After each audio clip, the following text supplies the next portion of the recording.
بسم اللہ الرحمن الرحیم۔ حضرت معروف کرخی رحمۃ اللہ تعالی علیہ، قسط نمبر 6، خاموش عبادت اور دلوں کی اصلاح۔ حضرت معروف کرخی کی زندگی کا یہ دور ایسا تھا جہاں لوگ آپ کو صرف ایک انسان نہیں بلکہ دلوں کا طبیب سمجھنے لگے تھے۔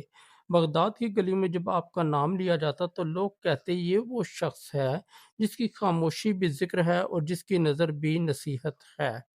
حضرت معروف کرخی نے کبھی وعظ کے لیے ممبر تلاش نہیں کیا، نہ ہی لوگوں کو جمع کر کے لمبی تقریریں کیں۔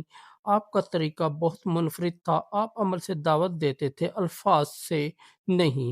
خاموش عبادت کا راز۔ ایک مرتبہ بغداد کے ایک نوجوان نے حضرت معروف کرخی سے پوچھا،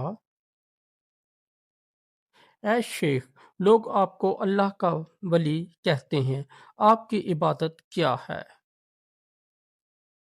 حضرت معروف کرخی رحمۃ اللہ تعالی علیہ نے مسکرا کر فرمایا، بیٹا، میری عبادت یہ ہے کہ میں کسی کے دل کو تکلیف نہ دوں اور اللہ کو کبھی بھولنے نہ دوں۔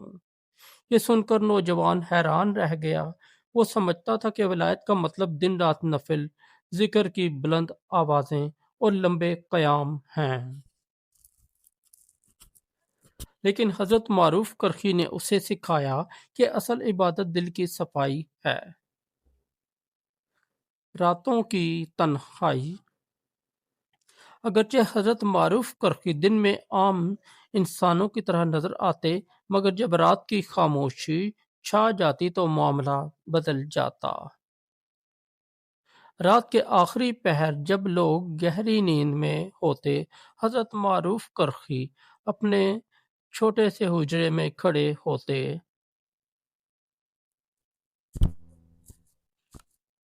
نہ کوئی چراغ، نہ کوئی آواز، صرف آنسو، سجدہ اور اللہ سے سرگوشی۔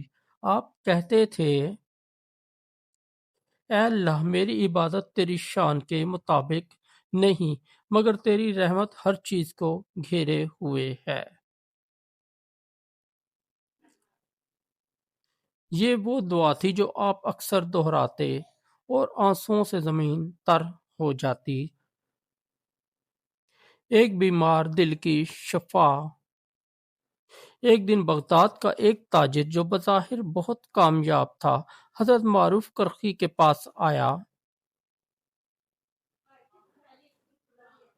وہ کہنے لگا، اے شیخ، میرے پاس سب کچھ ہے مگر دل کو سکون نہیں۔ حضرت معروف کرخی نے اس کی آنکھوں میں دیکھا اور فرمایا،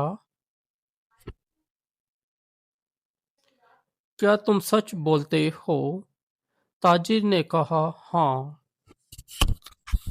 آپ نے فرمایا، تمہارا دل بیمار ہے کیونکہ اس میں اللہ سے زیادہ مال کی محبت ہے۔ یہ سن کر تاجر خاموش ہو گیا۔ حضرت معروف کرخی نے نرمی سے کہا، دل کا علاج یہ ہے کہ جو تمہیں اللہ سے دور کرے اسے کم کر دو اور جو قریب کرے اسے بڑھاؤ۔ کچھ دن بعد وہی تاجر آیا، مگر اس بار اس کے چہرے پر عجیب سکون تھا۔ اس نے کہا، اے شیخ، میں نے مال کو دل سے نکال کر ہاتھ میں رکھ لیا ہے۔ حضرت معروف کرخی مسکرا دیے۔ لوگوں کی نظر میں مقام۔ حضرت معروف کرخی رحمۃ اللہ تعالی علیہ کے نام اب صرف بغداد تک محدود نہ رہا۔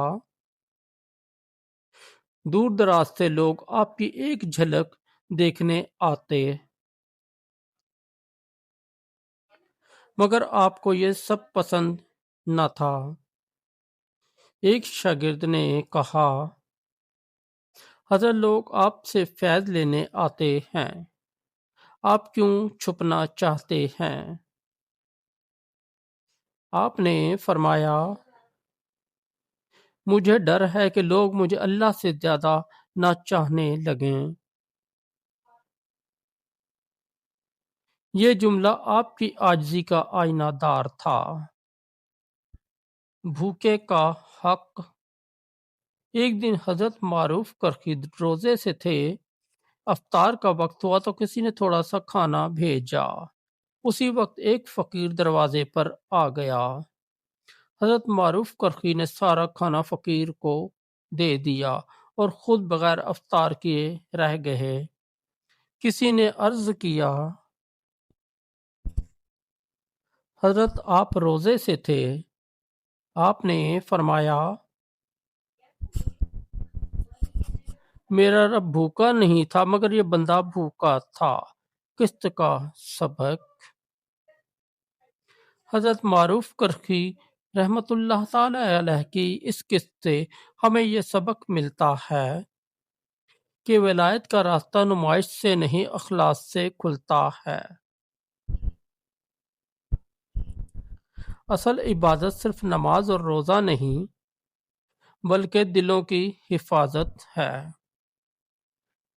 جو اللہ کے قریب ہو جاتا ہے وہ بندوں کے لیے آسان ہو جاتا ہے۔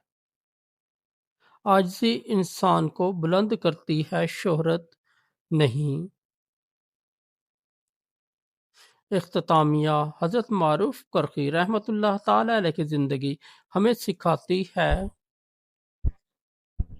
کہ خاموش عبادت، ٹوٹا ہوا دل اور اللہ پر کامل بھروسہ یہی اصل روحانیت ہے۔ اگلی قسط میں ہم انشاءاللہ جانیں گے کہ حضرت معروف کرخی نے اپنے شاگردوں کی تربیت کیسے کی اور ان کا آخری وقت کیسا تھا۔ دوستوں اگر آپ کو ہماری سٹوری اچھی لگی تو ہمارے اس چینل کو سبسکرائب کر دیں، اس ویڈیو کو لائک اور دوستوں کے ساتھ شیئر کر دیں، اور ہمارا دوسرا چینل ہے روشنی ہدایت، اس پر بھی ضرور وزٹ کریں، اس پر آپ کو بہت اچھی اسلامی سٹوریاں ملیں گی۔